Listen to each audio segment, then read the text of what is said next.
Hello and welcome to KTVG Studio. Thank you all for joining us today. And we have something that I know Katie is incredibly excited about. I'm excited Very. too, but I think she is way more than me. Um, and we are talking about women revolutionaries. And just to put it out there, there's lots of different ways to be revolutionary. We will do our best to maybe define how we're meaning it for each one of these ladies that we discuss. But we really just wanted to share. Part of it is that we went to a women's college. We still did not learn very much about women in our history. And that's To why, be fair, I did not take women's studies, though. and That I maybe didn't have either. been in women's studies.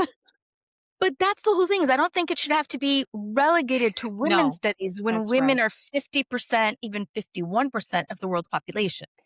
I True. understand it when you're talking about smaller populations that you might specify, but when you're talking about half the population, I feel like it should just be Pervasive throughout the pervasive. curriculum. Mhm. Yes. And um I think when Katie and I were first, I don't know, starting this, talking about this, one of the first things that I had sent her was her story. Yes. And then there's another woman on, so her story was on Instagram. But on TikTok, there's Rocket Girl, Uh-huh. and it's not strictly just women, but that individual, I don't know how they identify because they actually have not looked at their thing, um, talks a lot about women who've made a mark on history and also comments about women who would have made a mark had their mark not been purposely erased. And so I'm thinking about Einstein's first wife, who actually did a lot of the research. Oh, I'm talking about the guy who wrote The Great Gatsby. I'm blanking on his name. F. Scott Fitzgerald. I'm talking about his wife, who he actually pulled sections out of her own diary and writing and Oh. published for, yeah. So, Mm. um, and then there are female painters that this has happened. So I'm not getting into all of them. Oh. We're coming back to women revolutionaries, but just explaining a little bit about why this is a topic that is exciting and why it's probably something that's going to pop up, maybe not just women revolutionaries, but women who've made a mark on our world who maybe have not been as celebrated as we think they should be. Do you want to kick us off, Katie? Yes, I'm dying to. So, also another context is this Yes. is being posted for May Day. So, for me, I've chosen three Asian American women, and they've been very active in the labor movement in America. Two are deceased, and one is still alive. So I just wanted to highlight them and their contributions to America. And I really found them so inspiring.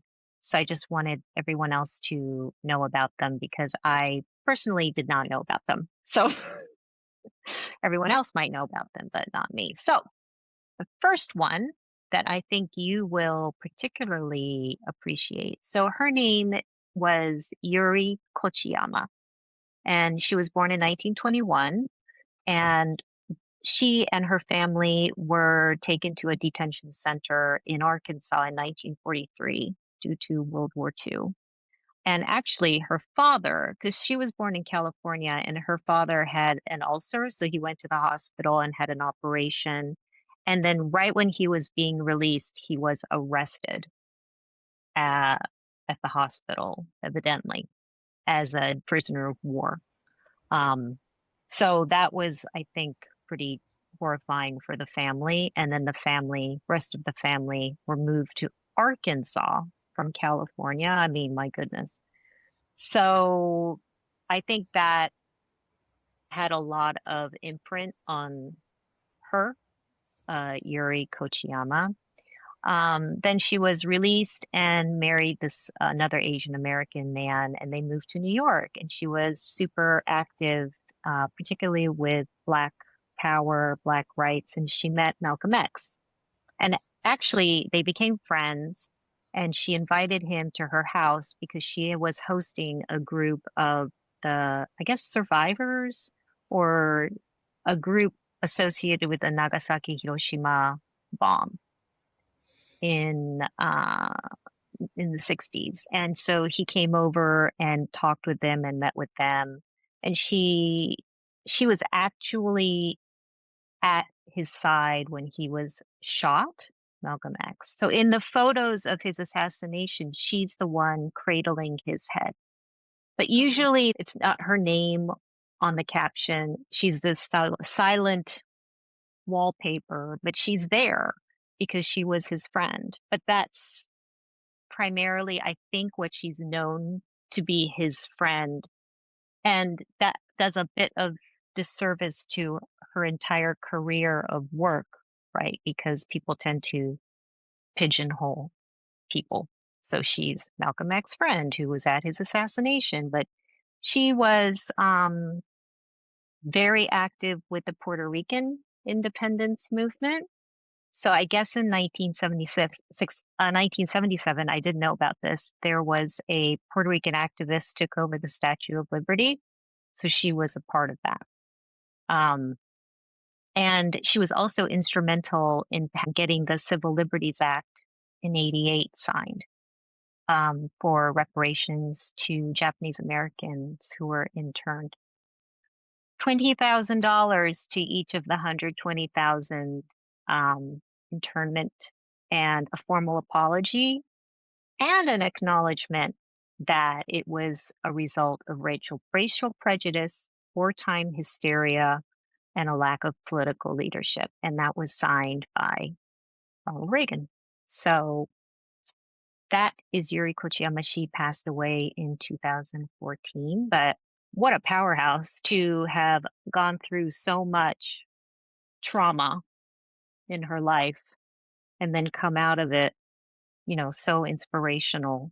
So Yuri is my first presentation. Yuri's amazing. I feel sort of like falling into the normal, but one of the things that her story, like when you mentioned the civil liberties and the reparations and all of that in '88, it just highlighted in like neon for me the difference between the Republican Party then, which I Mm, already had issues with, and the Republican Party now. I know. I was surprised it was Reagan. Yeah. Well, Yeah. the last president to give amnesty to people who were here without the appropriate paperwork was Ronald Reagan. Wow. And he Look at was a us now. labor leader, which is why the fact that he broke the air traffic controllers union is Oh. such an issue. And like, I don't know about you, but one of the things my mom, she likes to watch the news. And one of the things she's been commenting on is the number of air traffic Hmm. accidents. It's a And crisis right now. but yeah, I'm thinking maybe if they had a union that was as strong as the one or stronger, it might Yeah. not be there. Yeah. Shall we go back and forth? Yeah. Yeah. Yes. Okay. So, um, I'm definitely going to hit on some Puerto Rican, but I wanted to start with a Mexican American woman Mm, who was part of the labor movement, Emma Tenayuca. Um, in 1938, San Antonio pecan sheller strike. Like she actually led the 1938 pecan sheller strike. the nut people, The like nut, the people the pecan. shelling the nut. Oh my Yeah. goodness. Okay. Um, she organized thousands of low-paid Mexican women of Mexican origin. And I just want to specify here that when they're talking about Mexican origin, this is Texas. There are Mm, so hmm. many of these people for whom the border crossed them. They didn't cross the border. Hmm. So they could have had family living in the San Antonio area. I mean, if they're indigenous since before the Europeans came, and Hmm. if even if they're mixed with European or African, you're still talking about a border that crossed them as opposed to them crossing the border. So, but these folks were low paid, mostly women of Mexican Mhm. origin, and she helped win union recognition. She became known as La Pasionaria de Texas. So the passion of Texas, like Oh, like you have the yellow rose of Texas. yep. Yep. Um, like when I think of women in the labor movement, I often think of incredible people such as Dolores Huerta, which I think is phenomenal to know about her. I still don't think a lot of people do. When I worked in California for the Bernie Sanders campaign, I actually got to meet a gentleman who had worked with Dolores and Cesar. And now I have an idea of why he was a bit reticent. He was not somebody who would talk very much about that time. He Mm, talked incredibly about what they did and like what it was like and all of that. But he would not talk about the people who were running things. And since things mm, have since come to light, I'm like, oh, maybe that's why, maybe he had too much information and he wasn't willing to be the one who outed it, or maybe it wasn't the right time. I don't know.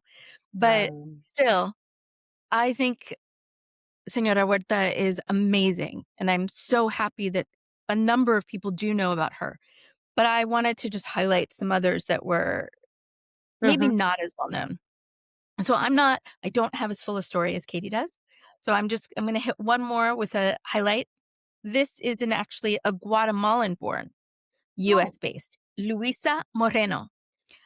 And Wanda and I actually have a really good friend whose last name is Moreno, but she's Mexican American, whose father is from Houston and who the border crossed them. So Luisa Moreno built multi-ethnic unions across the U.S. She organized Mexican and Chicano workers in the garment district, canneries, and fields, and co-founded the National Congress of Spanish-speaking Peoples to fight for Latino labor and civil rights. These are hmm, two women I knew nothing about.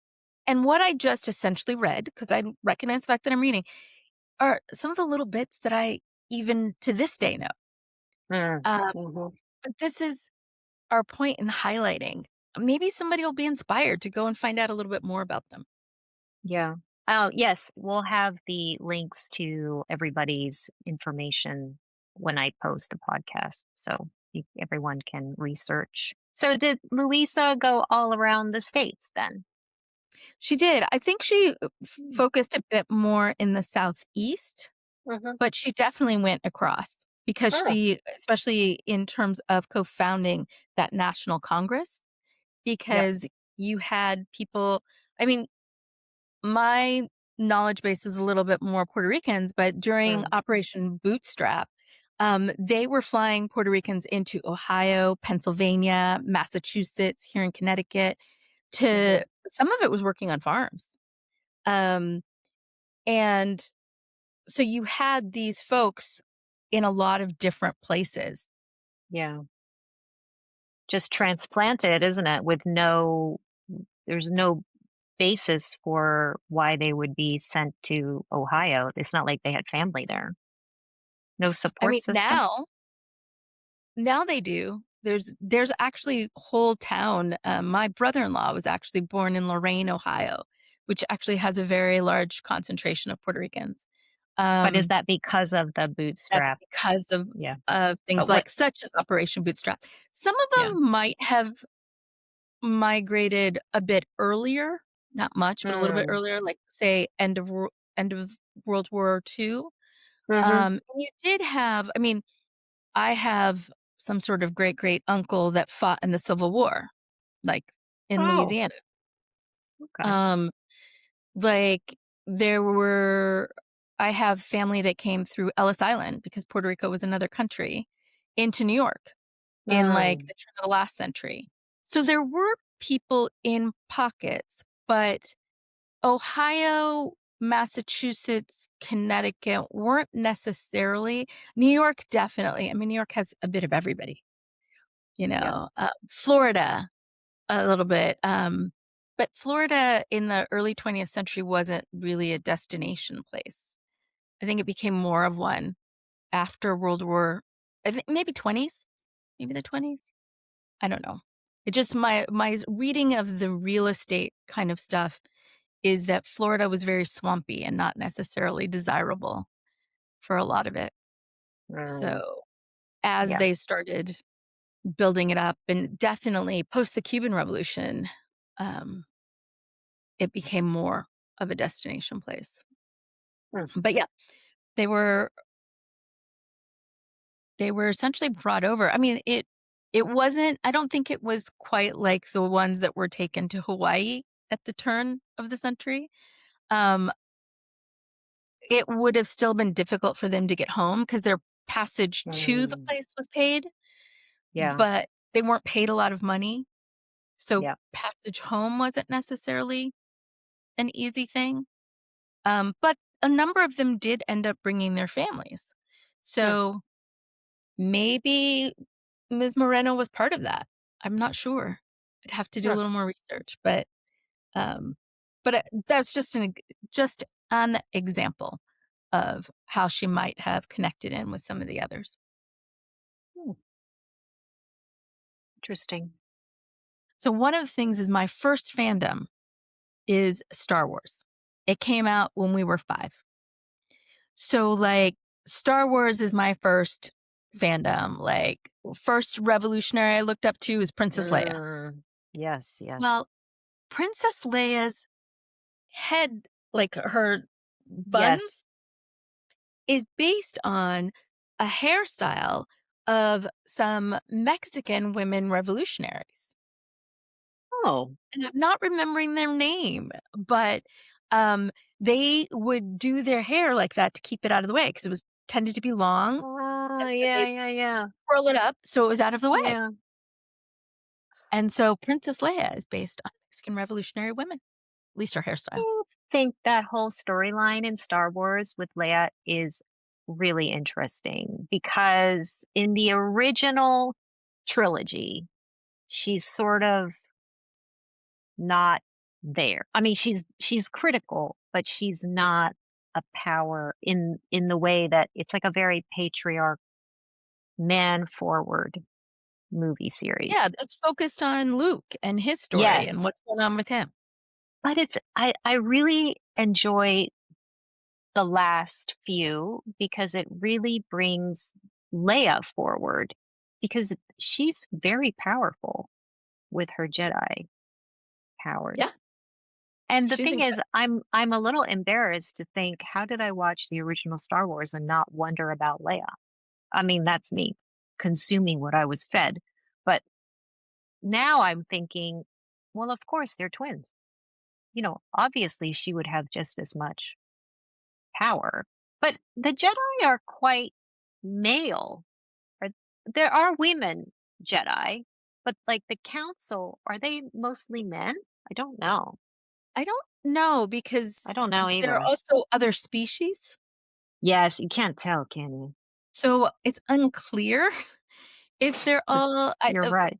in the It's a modern good stuff, it point. looks like you have both male and female Yeah. Jedi leaders, but to me so first of all, Leia was my girl Mm, starting out, and, like, I played with a lot of boys, so I would normally be Leia, um, and I was very bossy. So I was normally telling them what to do, which was very in line with Leia's character. yes. Um, and so I love that she's General Organa Solo by the end, and that she has been a senator and, like well, I don't know if she got to be a senator because her home planet was poofed, Yeah. but she had that type of role. I mean, she's really the head of the revolution. Her brother is essentially like being the pope. Yeah.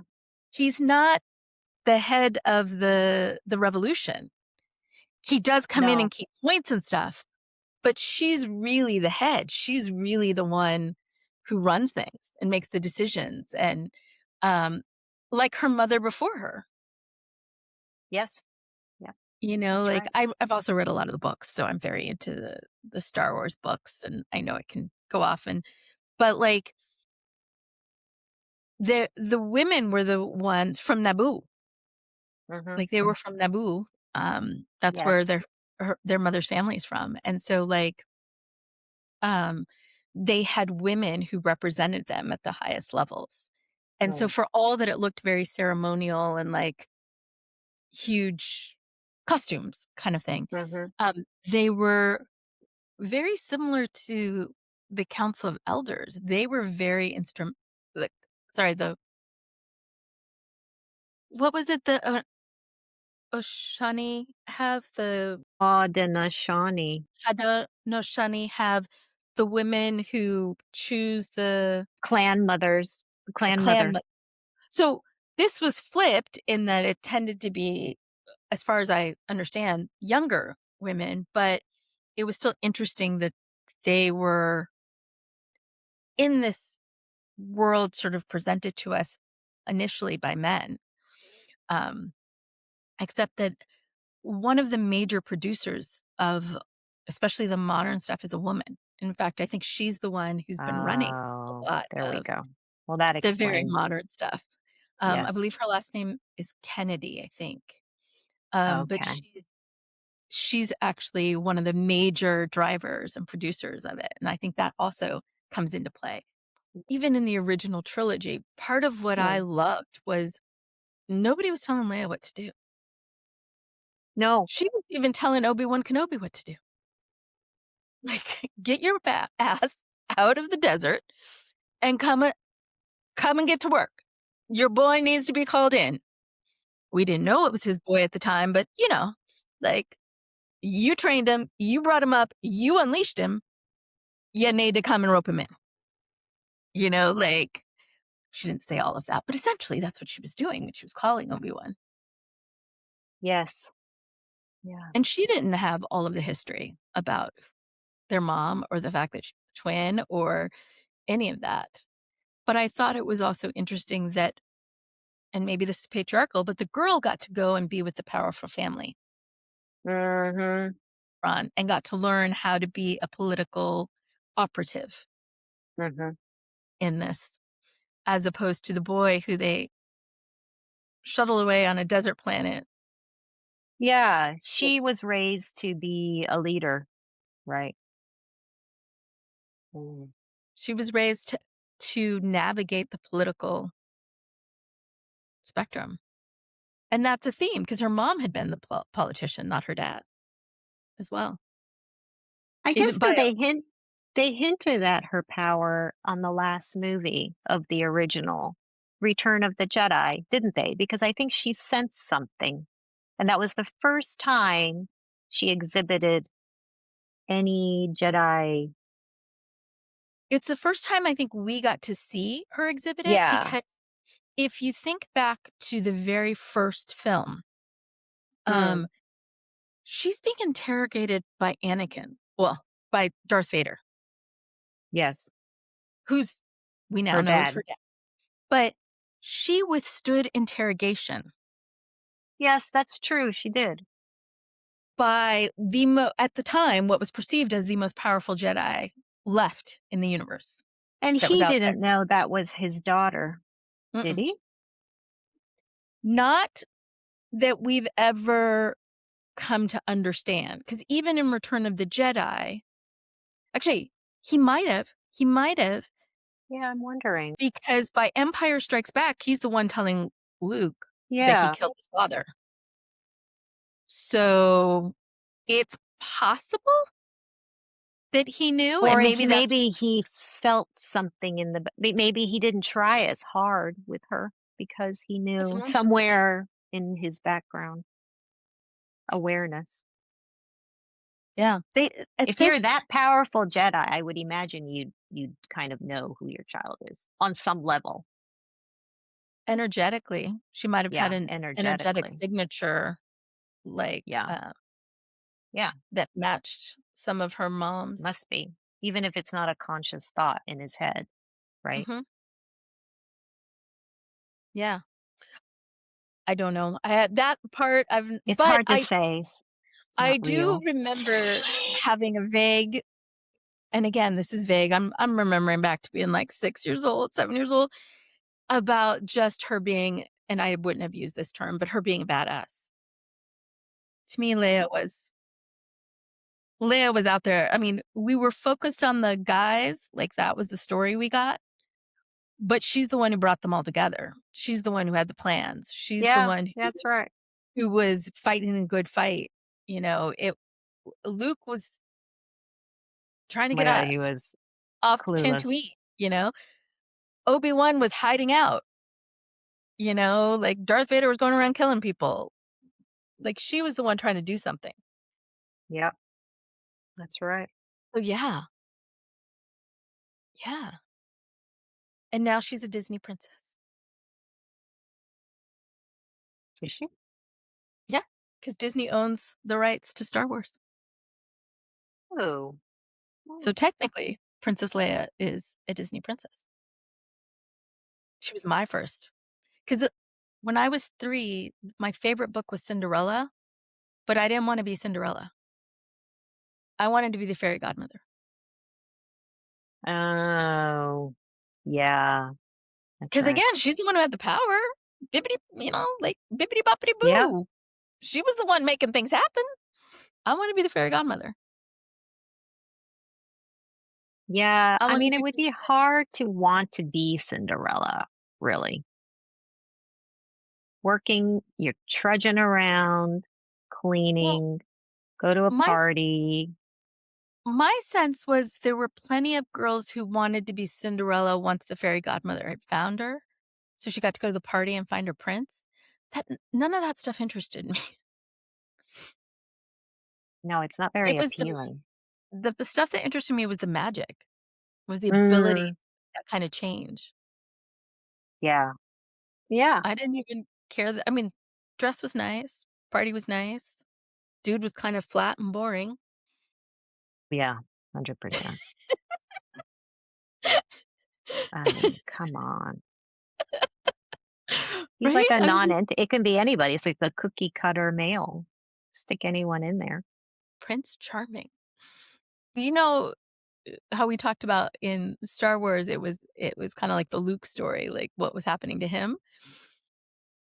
Cinderella kinda does that same sort of thing to Prince Charming, where you don't know really much about him or No, what his he's trials and nobody. tribulations are or I like, mean, he's a prince, "What? but yeah, no He's a prince? idea who he What does that is. mean?"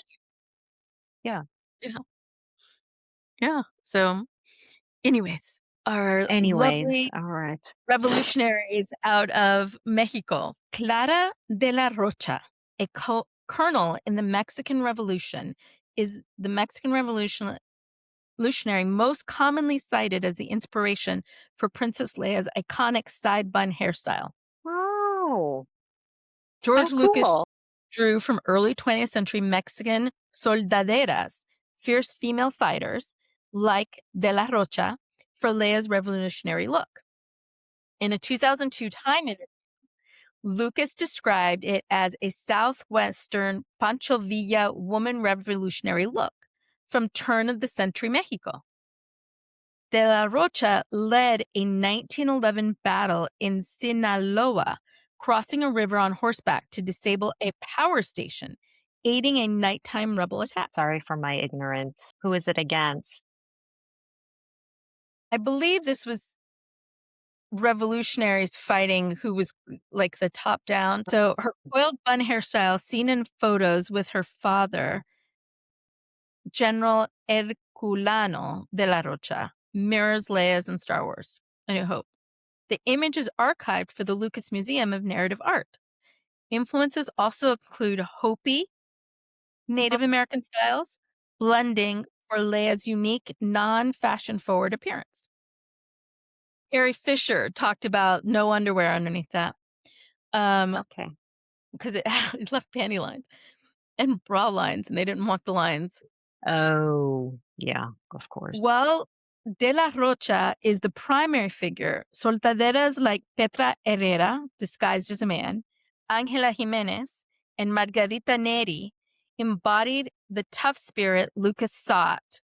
These women fought against Porfirio Diaz. That's what you were looking. His dictatorship. Ah, That's what they were fighting oh, okay. from Okay. 1910 to Good. 1920. I'm like, I Okay, know good. something here. but it was his dictatorship. It was a dictatorship. Oh, very interesting. So I have another lady here. She is called Grace Lee Boggs. Um, and she was Chinese American, born in 1915, passed away in 2015. So she was 100 years old. And she was born in Rhode Island. And her parents were from China, undocumented, and ran a restaurant. And she went to Barnard and studied philosophy. Mhm. Go And Seven then Sisters. yes, yes, and she was became very active in civil rights, Black Power movements, advocating for marginalized communities, and manufacturing jobs that were being lost. And she was very, very strong on nonviolence in her activism. So she was pretty active mostly in Detroit, I guess because of the workforce there. And in 1992, she set up Detroit Summer, and it's a multicultural youth program, and it was intended to revitalize Detroit, and it sort of promotes that intergenerational collaboration, which I thought was really nice community improvement. And in 2011, she published a book called The Next American Revolution. So and I like this particularly as well because it's her reflections on the lessons she's learned as an activist and what lessons can be given to future activists. So I thought that was really nice. Um, I just wanted to shout out to because she went to Barnard. Seven I Sisters. And the thing is, maybe it's her book. I don't know. I feel like I've heard her name. I do not Oh, pretend to know her story, but as soon oh, as you said her name, something sparked in me, and I'm like, I don't know how I might have heard it. oh, I have a good interesting. friend from Energy Healing School who's originally from Detroit and who was kind of going back and forth between Detroit and New York around Hmm. the time that book would have come out. I have a number of friends and like in movements in New York around that time. So I'm like, maybe it came up. But when you Hmm. said her name, I was like, why do I feel like I've heard of her? And I still don't know. I have no idea how I might Hmm. have. I did not know her story. I did not know her background, anything like that. It was just her name that kind of Yeah, sparked something in me. yeah, yeah. I mean, I But don't have she's a lot super of good. info, but I thought she had, I mean, kind of a nice focus, like community improvement and um, trying to teach lessons for the next generation. I thought was also really nice. That's my other lady. I have another one, but you can go ahead. I don't know why I'm thinking of this. I'm trying to pull it up, but it'll end up being for later. So I mentioned Senora Doña Huerta a little bit earlier, Uh-huh. but I think of her and Cessa and that movement in connection with like the great boycott of like the late 60s, early 70s. But one of the things that I remember learning, and that's why I wanted to look up, I'll come back to it, but was that actually started with Filipino grape pickers. Oh, okay. And I thought it Hmm. important to note that just because I feel like even when we are taught about movements or revolutions or labor stuff in the US, I feel like our Asian comrades, I don't know how else to, um, just like I talked about women getting erased, I feel like the Asians who've been part of the movements are often not noted. And Yeah. so I will And come that's back. why I focused on Asians because, well, first of all, I don't know much about Mhm. that, but I wanted it to be women from that community Yeah. because I think there's like a double whammy there, right? Because Yep. they're women, so that's already you're kind of down. Then on top of it, you're Asian and you look Asian, so Mhm. it's like another double whammy. It's a double whammy of discrimination. And these women they all suffered discrimination. You know, one of these women that are activists that earlier in her life she tried to get a job at a department store and they're like, we don't hire Orientals, you know. Mhm. Yeah. So So, I want us to circle back on that, but I was gonna flip over to Puerto Rican women in labor struggles. And the first one I ran across was Luisa Capetillo. And she actually was an anarchist feminist. And she was a labor organizer and writer who led tobacco and sugar workers' strikes in early 20th century Puerto Rico. no. So she demanded better wages, shorter hours, equal pay for women, and Mm, helped push the Socialist Party and the Free Federation of Workers to support women's suffrage. So wow. this is yeah. And I don't know anything about her. Like she may be in my Mujeres Históricas. Yes. I haven't gotten there Yes. yet because I'm very slowly reading this. And part of the reason is that when I read parts of it, it's like I don't know, it feels heavier than reading other things. Not in a bad Mm, way, but just in a you incorporate a little bit. And yeah. so it is a very slow read. I might come back again. Like, and it's not because it's not interesting, it is fascinating. But It's it's a just, lot to process, isn't it? It's a lot of information and then you feel like you want to remember everything and it's inspiring as well. So it's a lot to take in. it is. And it's almost like I don't want it to end either, just Mhm. because my education when it comes to Puerto Rico is all self taught for the most part.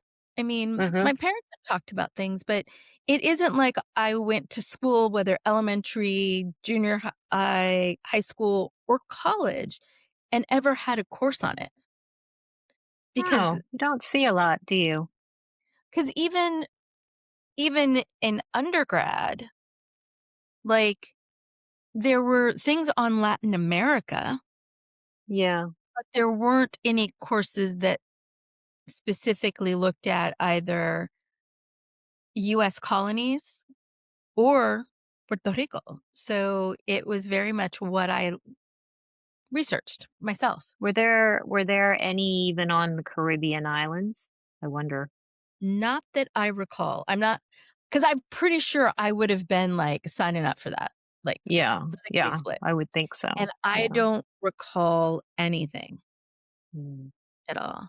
It's a shame. So I have one more Puerto Rican lady, Mm. Ana Roque de Dupré. And there's actually That quite a sounds French.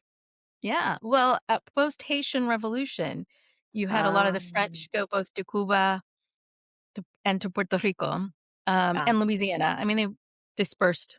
So I don't know that. Puerto Rico also went through something similar to I don't know if it was you who told me or I heard about it elsewhere, but, um, places like Australia that did, like, sort of the whitening of and invited Europeans to come. Puerto Rico did some of that as well. Oh, really? Like, the Spanish did that. Yeah. Oh, interesting. Yeah, where they could come and, you know, if you're European, you have access kind of thing. So I don't know the specific history. It's like one of those things I stumbled upon in my reading at some point. Yeah. But um, Ana Roque de Dupri and other feminists laid the groundwork for women's labor and political organizing. And today, groups like Colectiva Feminista en Construcción, which is um, like the women laborers in construction, is what it would. Oh, wow. Okay. And Paz para las Mujeres continue to link workers' rights and gender justice in Puerto Rico. So some of what she laid the groundwork for still exists today. And Hmm. so just wanted to note her. And the other thing I will say is I did not look up the specific backgrounds of these ladies, but a lot of them that even do get mentioned, there is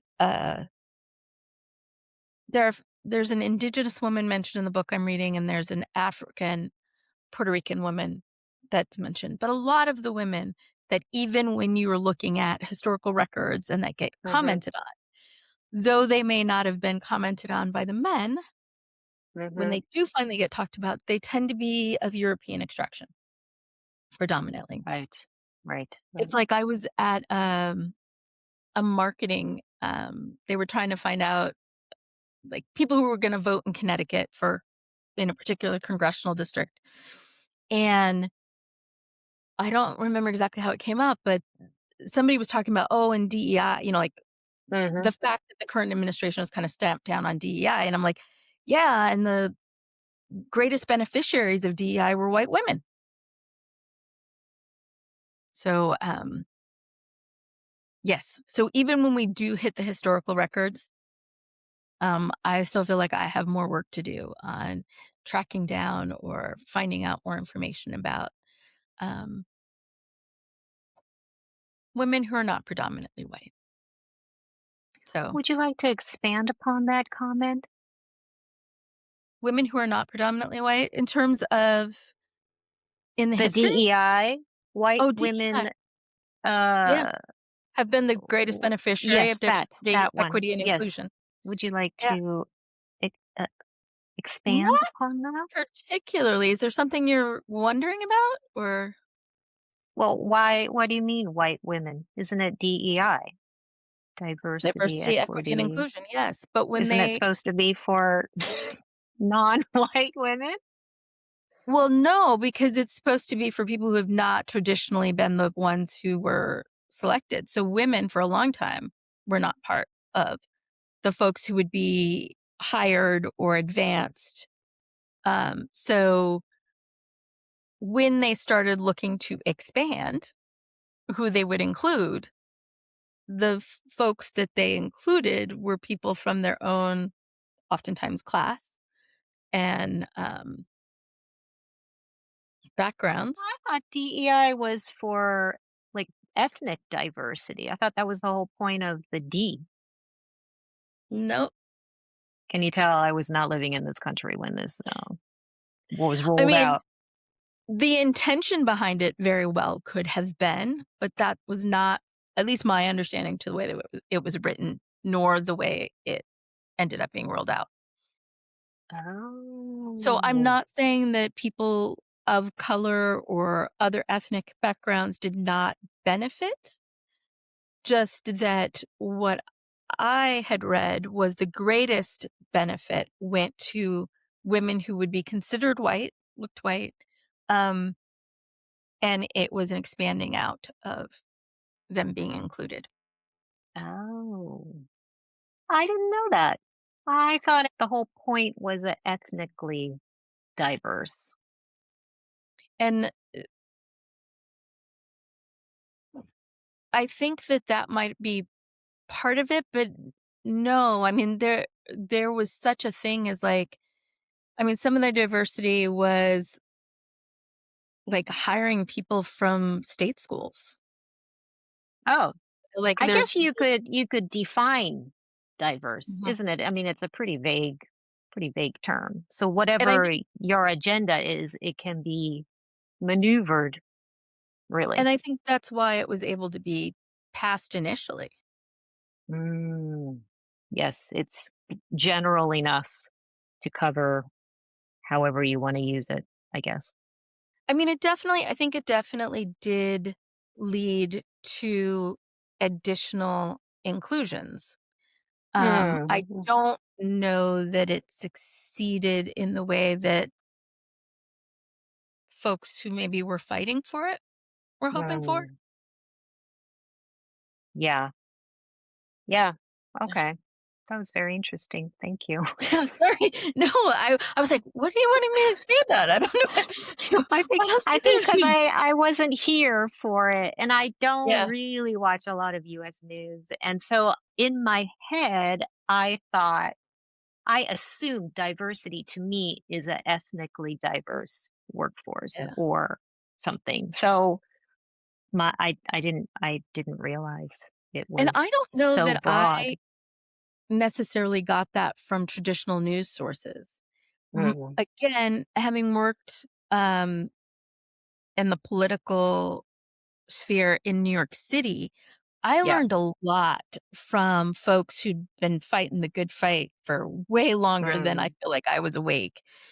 So like there were things that I was learning about, mhm, and people were pointing to actual studies and things that people were researching and doing. mhm, mhm. But I don't necessarily know that other than maybe, I don't know, maybe in a journal or something, I don't know that regular news media necessarily covered that.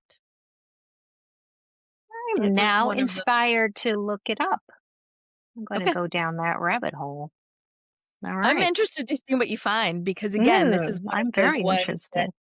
that I stumbled across, is how it feels, I'm as glad we opposed to had this conversation because it's not something that I would normally like chase down that kind of info, but now I'm sort of intrigued by it because it's not what I thought it was. well, So I'm to your interested. point, something that sparked about what you were talking about is the way that definitions can change over Mm, time. And one of the mhm. ones that I think about is like when the Irish first came to this country, they were not considered what we would call white. Yeah, yeah, yeah, You know what I mean? Like that was not how they yeah. were They were seen. definitely a downtrodden, Yeah, kind the of very Italians down. Yeah, and those the two. Greeks Yeah, were not considered yeah. white. They might be now, a lot of them, but they were not when they first Mm, arrived on these shores kind of thing. mhm. And so definitions and things expand and change. I mean, there was a Yep. time when white Hispanics were considered just white. Mm. And then that also shifted, like Yes. where they might not be Yeah. considered, like they might just see the name and be, Yep. like so things shift, things change, Yes. Yes. what True. we and there was a time um like you think about in certain places where, for example, they would only hire people from Ivy League schools, Mhm. so just Yep. as one example of different ways that we as humans, I guess I should specify Americans, have looked to um, restrict. I think it's a human thing. I think it is a human thing, but the examples, Yes. the reason Are I all said American American. is because the examples are Yes. American. I know that there are Yes. other examples that exist across the world of similar things, but we're currently duly placed in the United States, and Yes. Here we are. um, thus those have been the examples that we've been calling on. But I believe you had another I amazing do. I one. have another Asian American woman. So she is still alive. So here we go. This is very exciting. She went to Columbia, by the way. I thought you would appreciate that. 96, class of 96, I think. So her name, I don't know if I'm pronouncing this, Ajen Poo. Ijen Poo. I think her parents are from Taiwan. She's Taiwanese American. So she's a labor organizer for working conditions and standards for domestic or private household workers.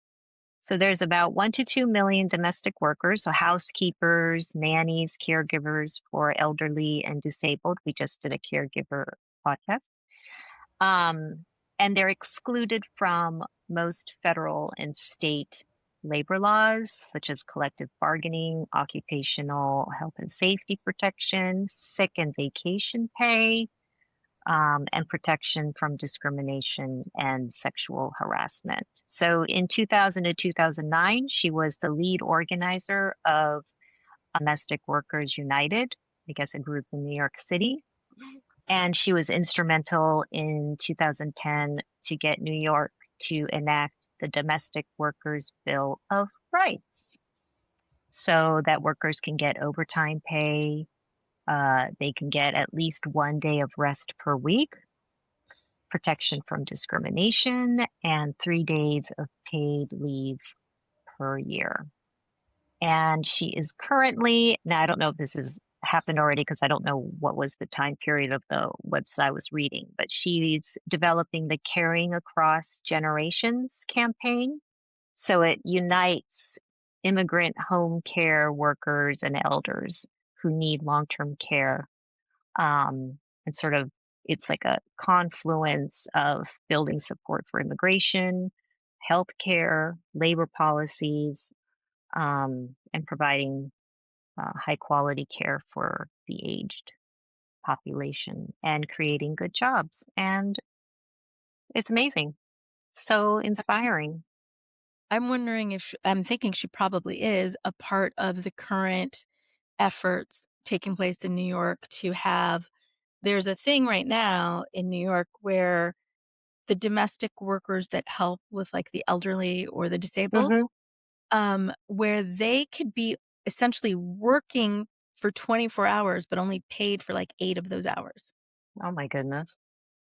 Because the idea being, "Oh, well, they're sleeping for part of the time," but they're on site. But They're, like, they're having on duty.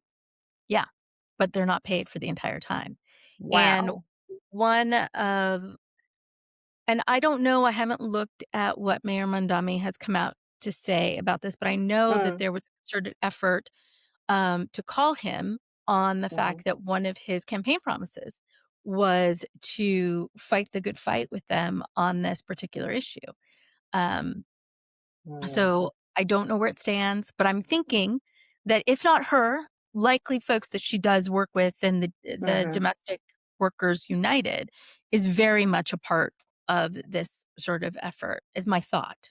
Yeah. Um, and I find it's her, when I found her, I just thought she was so inspiring. I guess because we just did our podcast on caregivers, and these people are just, they're at the pointy end of care. They're invisible, but it's like a fundamentally important service they provide. And it's person to person, which is even more critical. And I think it's so great that she's out there and she's your Columbia alum. You should be I proud. think it's awesome. It makes me, this late stage capitalist society, it feels like so often we pay more Hmm. for things that are maybe not as necessary. Um, in the um, let me just use it like I believe it's the Finns who actually made it harder to become a teacher than practically to become a doctor or a stockbroker or any of these others. Like they'd only accept a certain percentage, they pay them a high Mm. wage, and they have one of the best education systems in the world right now Mm. because they made this change. Yes, that's But right. You mentioned that. Yeah, that's right. but when I think about, like, the people who care for the ones who need the most care, whether that's an infant or an elder or just somebody who has some sort of disability that requires additional care, they are often the lowest paid and so often the least respected in our current society. And it kind of boggles my mind It is because boggling because they're caring for and protecting the most vulnerable. And the whole point of the society is to care for people that need a little bit extra help. I don't understand. Boggling. it makes me this is a for another day, but it makes me want to look into a little bit about the different ways that societies are structured and Mm, organized. I'm a Knox, I think. Uh, Anyways, one of the people I follow on TikTok has had some commentary about the difference between patriarchal and matriarchal societies. mm-hmm. Uh, so something for a future discussion. Actually, I'm going to let you do your next person, but that is a good leap into my next and final highlight. Okay. You go ahead. I I actually was going to go and flip back a little bit to the Mhm. Great Boycott, 1965 to 1970. Um, so for those who don't know, there was a great boycott that took place during that time, and it was um, referring to the Delano Grape Strike and boycott, which targeted California table grape growers. While Hmm. Cesar Chavez and Dolores Huerta are best known, the strike was actually started and led in its early phase by Filipino farm worker organizers. Hmm. The ones that have come down to us are all male, but I still am going to note them Yes. for this particular purpose, okay?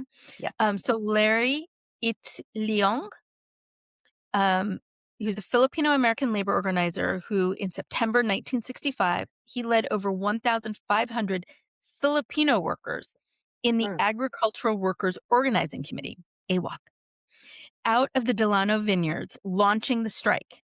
He was the one who reached out to Cesar Chavez to unite the mostly Latino National Farm Workers Association with the Mhm. Filipino strikers, helping create the United Farm Workers, which still exist, Oh, and the national boycott. okay. Another one of the leaders was Philip Veracruz.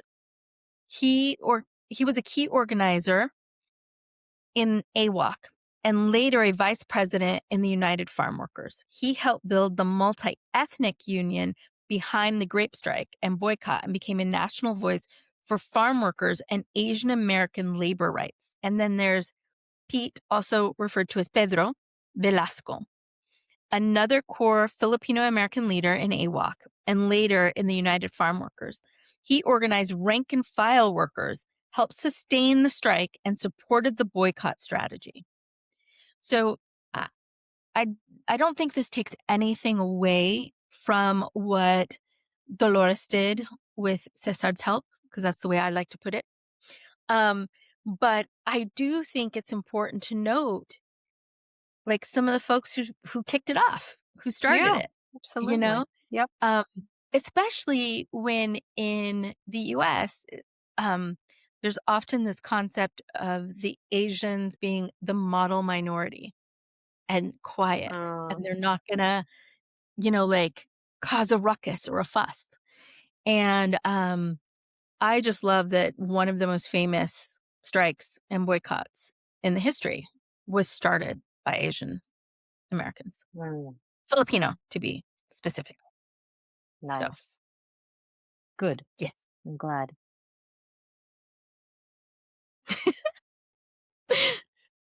So, I think we're back to you because I was just circling. Okay. So I do not have a specific person to name for my next highlight, my final highlight, but I am going to give a shout out to Native American women. And I have a specific thing I'm going to talk about. This is something that a podcast we had before around indigenous cultures. And I had mentioned the Haudenosaunee. Haudenosaunee.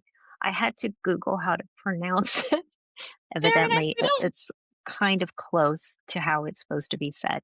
So I think I had shared a myth or two from this group.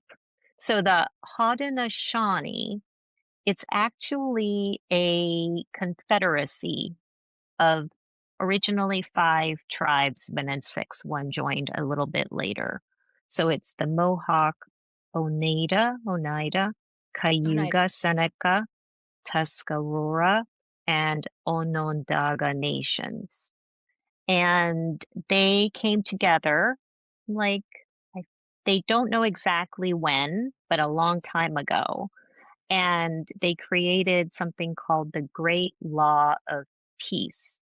To so the tribes coming together created the Haudenosaunee. And the whole point was so they can live in peace. Basically, it's a pretty straightforward aim of this group.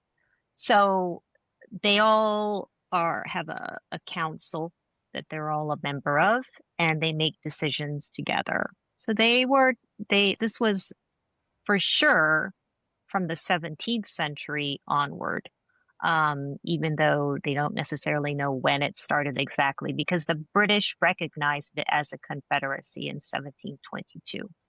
Um, and evidently, it was the inspiration for the American US Constitution and the women's rights movement, which you're nodding your head, so you know this.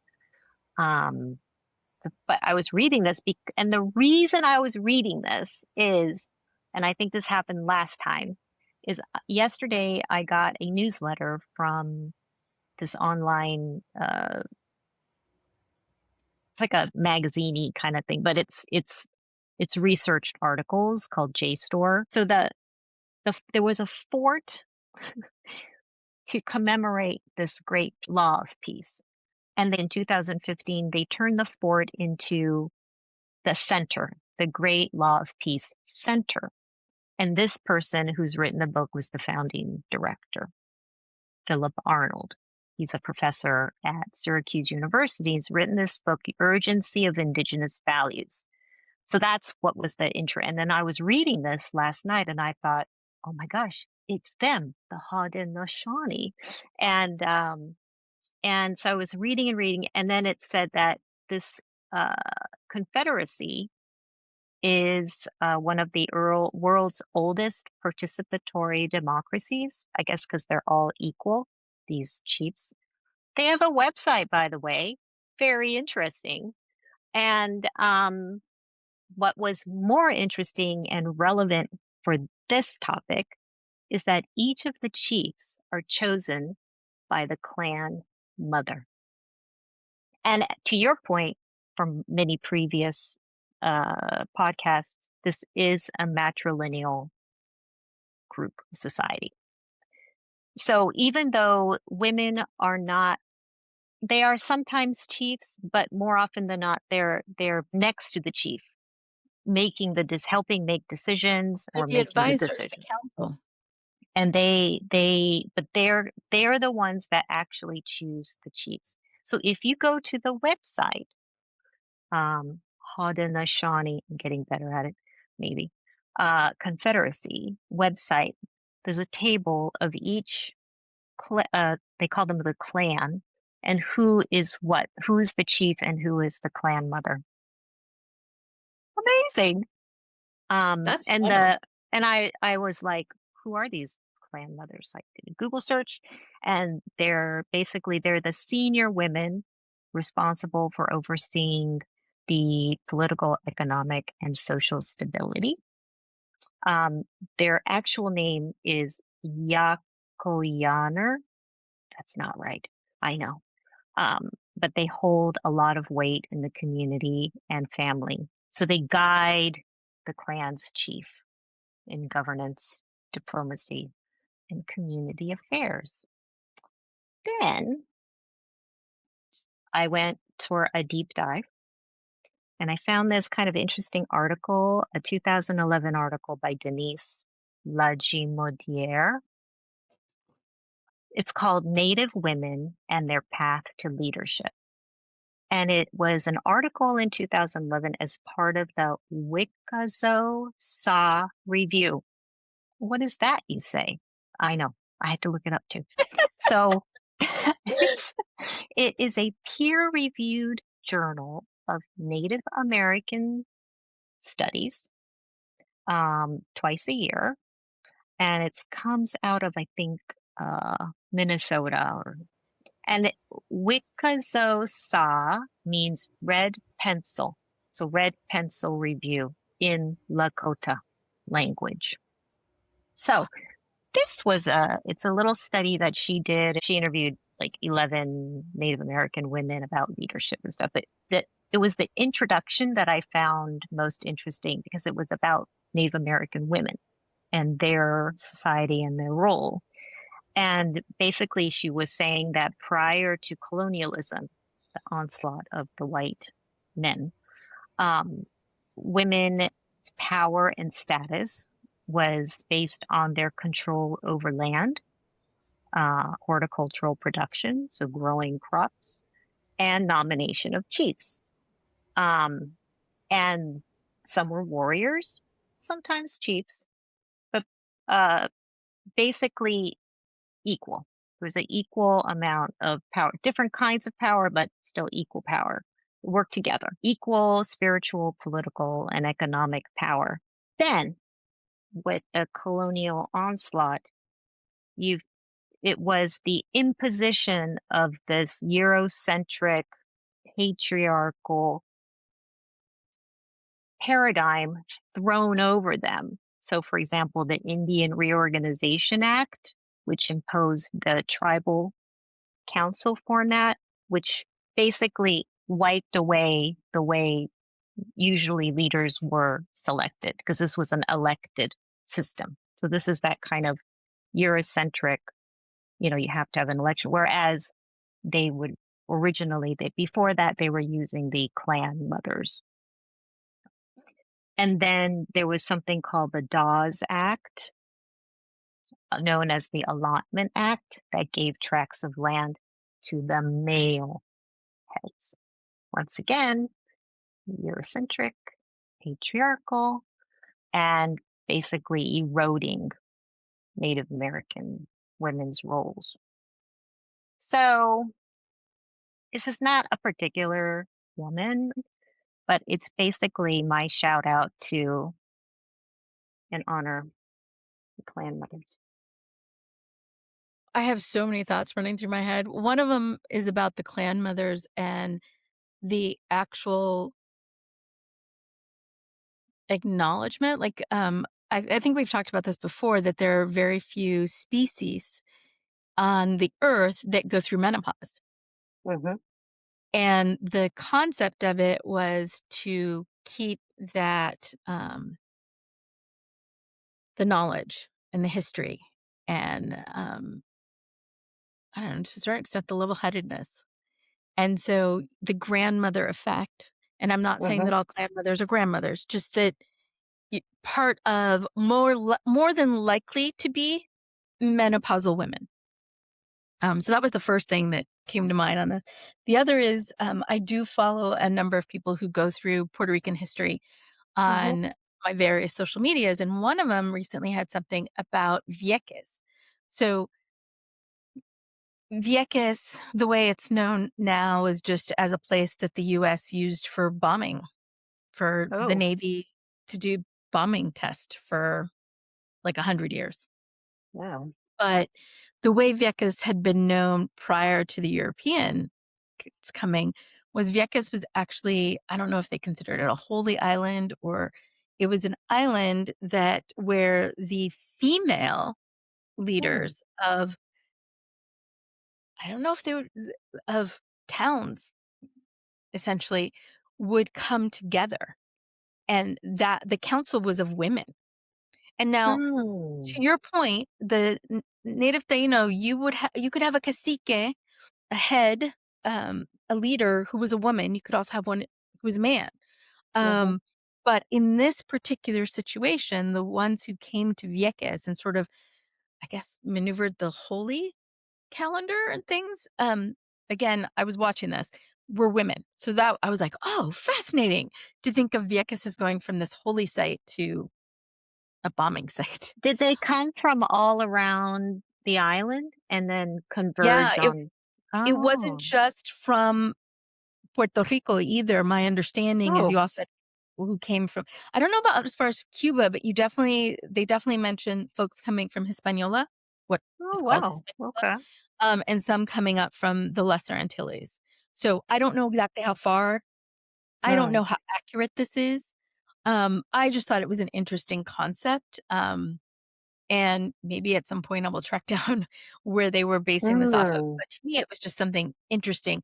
But the point about land and women Hmm. just harkens to me to something that I don't know how cognizant my dad's family was about this. But when the US came into Puerto Rico, they used eminent domain. And the land that they took from my family was mostly the land that had come through my grandfather. My grandfather was a Hmm. second son, so I don't know exactly. what there was, but there is now one of the major highways goes through that land. So the land that Oh. was left to the family was the land that had come in through my grandmother, who was the oldest daughter of an Mhm. oldest daughter. And I'm not 100% sure, but I think of an oldest daughter. Mm. And when they divided that up amongst their 7 children, I found it I don't know if they did this, I'm imagining they did this with all of them, but I don't know. It was I think I don't even know if my parents had been married that long, but they made a point so that the land was essentially sold for like a dollar to the heirs that were getting a certain plot, but it Mhm. was both names that were put on it. So though my dad was the son, my Mm. mom's name was put on the land, like on the deed. Okay. But that land had come through my paternal grandmother, and it had come to her from her maternal grandmother. So it Mhm. had come through the women on that side. Um, and I don't know. It just hearing you talk about this just sparked. I'm like, I don't even know if that was just them being like, this is the society we live in, both names need to go on it, whatever. But I just found it really interesting that they didn't leave the land or sell it just to my dad. They sold it to both of my parents. I'd have to go check with my cousins whether or not that was the case for all of them. It's But so interesting to see how like a matrilineal family or society is structured versus because I'm half Japanese. That is a very patriarchally structured, like my mother teaches tea ceremony. So there's three tea families in Japan. It's quite feudal in a way because it's run by the head male of the family still from continuing from 400 years ago, 3 or oh, wow. 400 years ago, but it has to go through the males. So, yes, I don't know what's happening in the background with the women. I'm sure, I mean, Japanese women are quite strong, vocal in their own way. Um, but that is how all the houses are run. So that's half my background, and the other half is like whatever Scandinavian American. So, I don't have a lot of like you. I don't. You have experience in background with matrilineal. I do not. So it's really interesting to me to see the difference and reading about the Haudenosaunee Mhm. um, that I've basically through these podcasts adopted them as my family because I keep talking about them. Um, but what an amazing and such an interesting view. And you hope it doesn't get lost. It Well, that's perpetuates. that's one of the things that the reason I was just sparking on my own story was just that to me, it's amazing how much has sort of bled through to modern times. Mm, Because to your point, the imposition of this hmm. patriarchal stuff, I mean, in Puerto Rico, that imposition started over 500 years ago. So the Yeah, fact that anything has bled through to modern times, I'm like, wow. And I yeah. loved hearing about the Haudenosaunee because it's another example of that Mm, coming through. And astrologically, we just had like 7 celestial bodies in Aries, which is like the start of like new. And some astrologers were talking about the last time we saw this many bodies sitting in Aries was like, I think they were saying like 500 something years ago. But I, w- I was like, because it's the start. And I don't know if this is just me and hopeful, whatever, but I'm like, and I just talked about the Filipino men. I'm not hmm. looking to, I have 2 nephews. This is not about erasing men or making them less. but I would love more of that equity, Hmm. inclusion. I love, and from what has come through, my sense is matriarchal societies have had a bit more of that they still had space and honoring of men Hmm. without them being the be all end all of everything. Yeah, I mean, it's not an antagonistic situation, isn't it? Matrilineal um, Mhm. society. It's just women just are the center of it, Center. and that Yeah. is a different kind of focus and a more community based, more holistic. Um, Although, you know what? If you know patrilineal structures that are holistic and community focused, let us know. Be very interested to learn about it. The one thing that always gets me about the difference between patrilineal and matrilineal is that, like, prior to the onset of DNA, matrilineal to me just made sense. Mm. Like, for the most part, you know whose baby it is. Yes. Yes. 100%, 50%. That doesn't You make no know, sense, but yes. like, you know whose baby it is. It Yep. came out the mama. Yep. Um, so just even on the whole spectrum of like yeah, matrilineal just makes sense to me. And I don't think, Yeah. again, it doesn't negate men at all. Like, it's a difference instead of centering them. Yes. I'm sure there's studies out there that have looked at matrilineal versus patrilineal. I'm sure there's a mix. There's a mix also of but it would be I'd be interested to know what are the value systems associated with the different types of structures. I've never looked into it, so that's another thing I need to research. I'm also interested in matrilineal and matriarchal because I don't necessarily know that they are one and the same. Yes, I don't know. I've been using one term, but I don't actually know the nuances behind any of it. Ignorant. Hey, this is why we do this stuff, right? We want to That's learn. right. That's right. So I'm going to find out. she actually will. I will. She will. Um, but I really like that our journey to kind of look for, just even for our own edification, women who, and people, but women in particular who are part of the labor movement, um, Mhm. have led us down a number of different avenues, you know, Yes.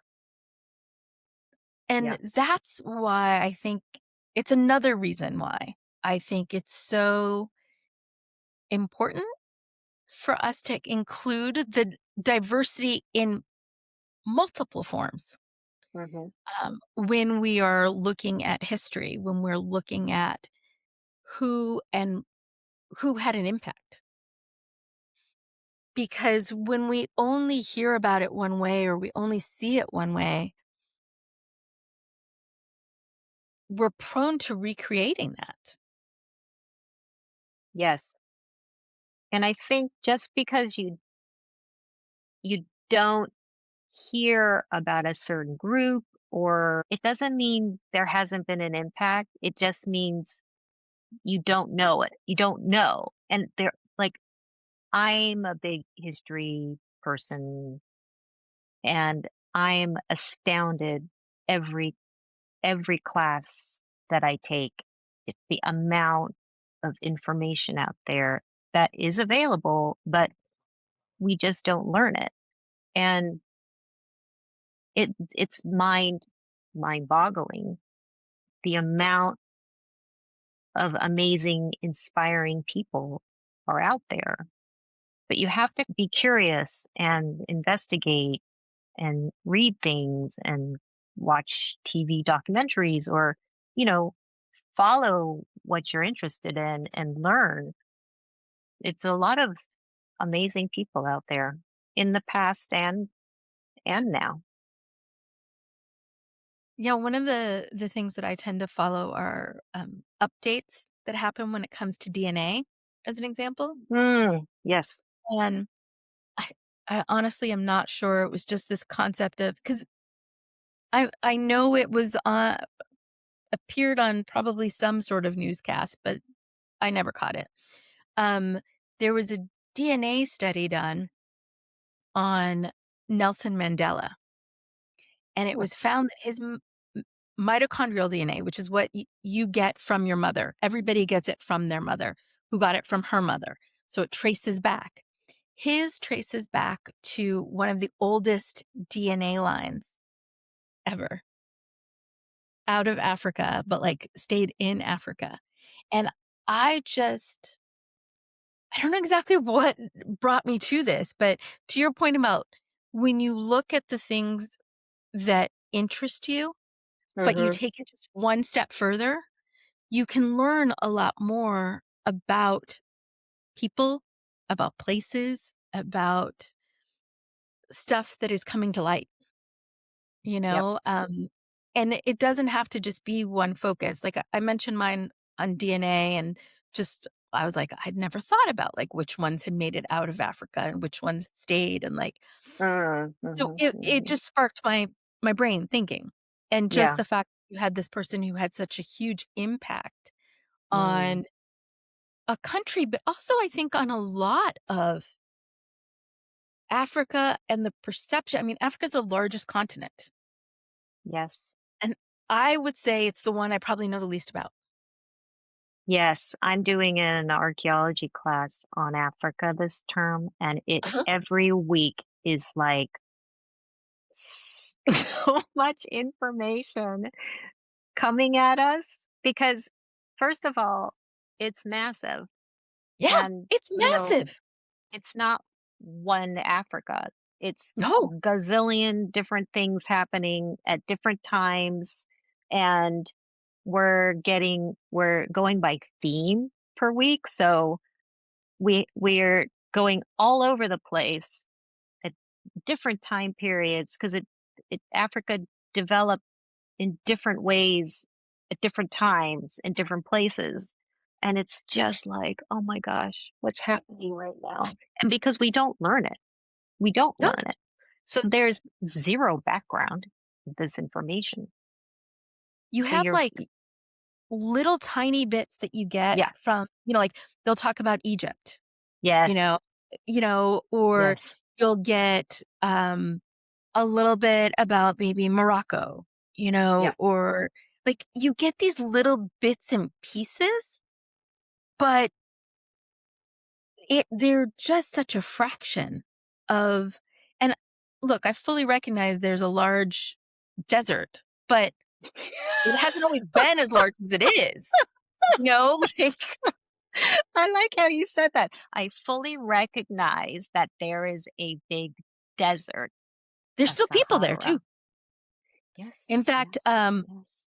I know I keep bringing this back, but, some of the Bedouin and the people who were known to, like, wander from different places, some of those folks are said to have ended up settling in the Canary Islands, and Mm. Puerto Rico has a big influx of folks from the Canary Islands because the Spanish went and took over the Canary Islands first, Oh, and right. just like the English taking over the Scots, you had a lot of Yeah. Scots who ended up in Ireland and in the US because they'd been booted out of their own place.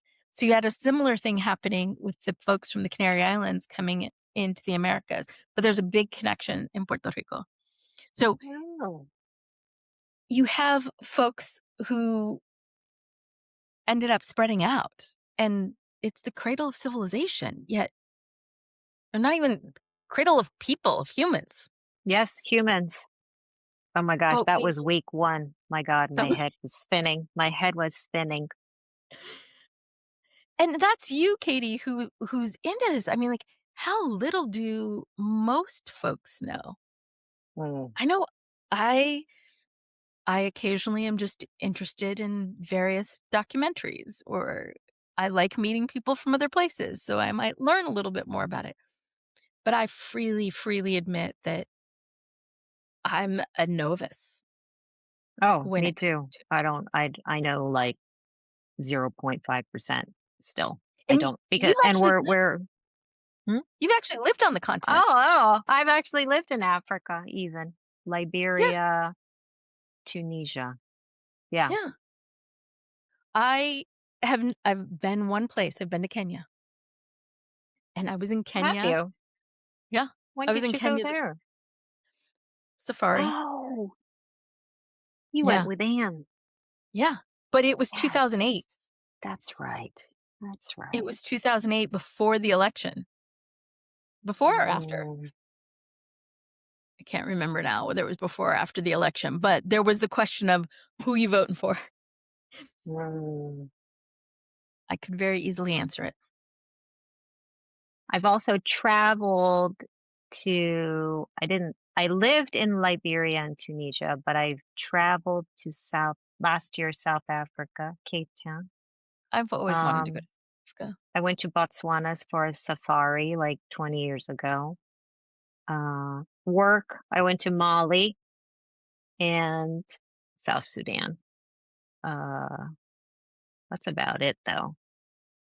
So But this is what I'm saying, you're somebody who knows a bit more about Africa than your average well, Joe. I know the geography, that's for sure. Um, but interesting. So our first week of class, the professor said, "What do you know about Africa?" Just to, you know, every get a lay of the land, or what are you interested in? And the only thing I could think of that I've always been obsessed with is Timbuktu. So there was quite a heavily trafficked gold trade going on in the Sahara. That always fascinated me, that trade through the desert, and Timbuktu because it was such a hub, and the library. You know, when those terrorists took over the library a number of years ago, and there were stories coming out of the Malian local librarians hiding the scrolls away from the terrorist The people. terrorist. And I was like, oh my God, why aren't we going to help these people, Yeah. librarians? What amount of knowledge has been sitting and well preserved because it's arid. Imagine what's in there. Blows my mind. I don't know if you'll learn about this, but I'm really curious about because I know how much of a desert it is now, or I have a concept, an idea. But I'm imagining even in the 1300s, it was not as big of a desert as it is now. Well, I think it's been growing, but we did already study this. Well, it's the African humid. There's a term for it, the African humid period. So up to 5,000 years ago, it was quite more wet. It was more like a savanna, Mhm. evidently. So there were wetlands more, and people were living up in it. And then it hit this arid period. It was like a turn at found 5,000 years ago. It was like, I think, and that's when it became extremely more like what it is now. But they do say it has been expanding slowly, right, over the years. But it's never Mhm. gone back to that humid period. So yeah, Yeah. interesting. We really traveled today. Taking you all over. We started with our women labor revolutionaries, and we have round our way back around to the start of the humans, the Yes. cradle of civilization in Africa, um, and discovered way more things that we are in need of learning. And Yes. if you have info or ideas of things that might help us out, let us know. Or just one that you're like, I've been curious about this, but I've never looked at it. Maybe Katie and I will look at it just to Yes. see what we find out. Mhm. So please let us know. Let us know what you thought, what you're thinking about. Let us know about some amazing woman that you've heard about that you're not Mhm. sure others have. Share the wealth. This is the Yeah, kind of stuff shine that the I light. yes, this is the Shine the kind of stuff light. that I think we can share with each other and help each other out so that we're not all walking around in ignorance. Mm. Amen. Amen. Thank you. Thanks. Bye.